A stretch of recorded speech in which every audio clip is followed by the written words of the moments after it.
if you're alive, and I'm assuming that you are if you have access to the internet, then you know that the world has problems. Last time we looked at the problem of nitrogen in agriculture, but don't despair just yet. It is a serious problem and it's not going to be solved overnight, but we do have several options that we can look at.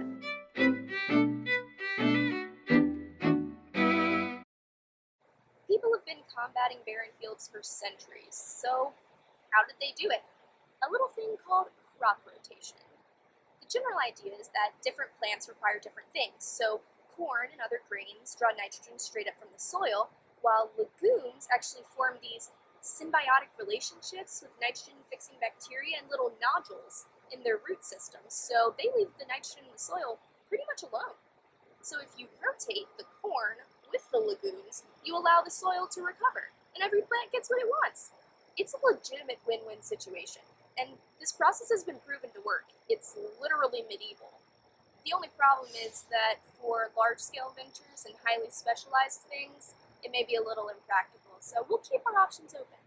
We could also make more of an effort to get nitrogen-enriched fertilizers to those developing countries. It would definitely increase their local productivity, but the fertilizer is expensive, and these countries don't exactly have the best infrastructure, so it would be kind of difficult. In the developed world, we actually have to do the exact opposite and decrease the amount of nitrogen-enriched fertilizers that we apply to our fields. If we do this, though, then we run the risk of overcorrecting and actually harming our crop yields. But on the plus side, it would mean less dead zone in the ocean, which is good. The dead zone is very scary. Think about it. Literally, no life. Nothing is there. Moving on. And lastly, we could help the plants help themselves. Now, I'm not talking about signing them up for an intervention or Plants Anonymous or anything, just helping them to become better versions of themselves.